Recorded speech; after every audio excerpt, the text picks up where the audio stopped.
राज्यातील विरोधी पक्षाचे सर्व खासदार हे मुख्यमंत्र्यांची भेट घेणार आहेत। पेपरफुटी, कायदा सुव्यवस्थेवर चर्चा केली जाणार आहे। सह्याद्री अतिथीगृहावर दुपारी 12 वाजता ही बैठक पार पडेल।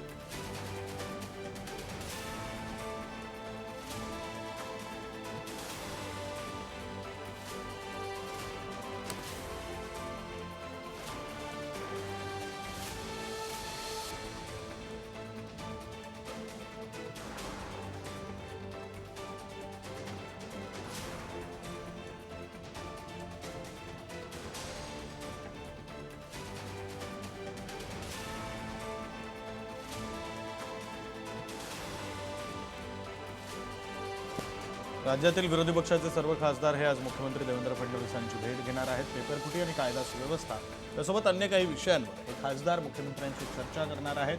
खासदार सुप्रिया सुळे सुद्धा या बैठकीला उपस्थित राहणार आहेत।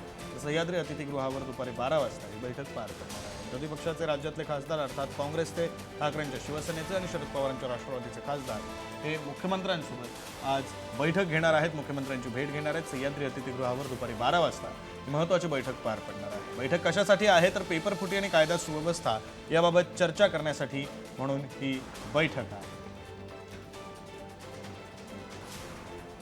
प्रतिनिधी संदीप राजगोळकर फोन लाईनवरून जोडले गेलेले आहेत, सविस्तर तपशील देत आहेत। संदीप,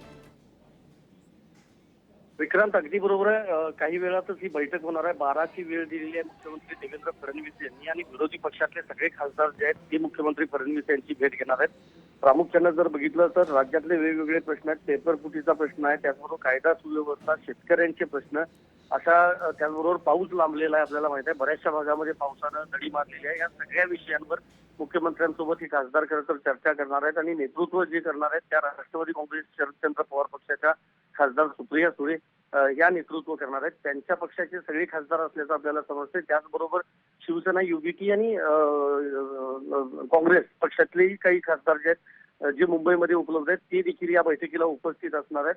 मुख्यमंत्र्यांकडे कालच वेळ मागण्यात आली होती आणि त्याप्रमाणे सह्याद्री अतिथीगृहावर ही वेळ देण्यात आली आहे। त्यामुळे 12 वाजता हे सगळे खासदार मुख्यमंत्र्यांना भेटतील। त्या भेटीनंतर काय आश्वासन दिलं जातं मुख्यमंत्री देवेंद्र फडणवीस यांच्याकडून किंवा राज्य सरकार नेमकं काय करतं हे खासदारांना कदाचित सांगितलं जाईल आणि त्यानंतर सरकारकडून नेमकी काय पावलं उचलत आहेत हे समजू शकणार आहे।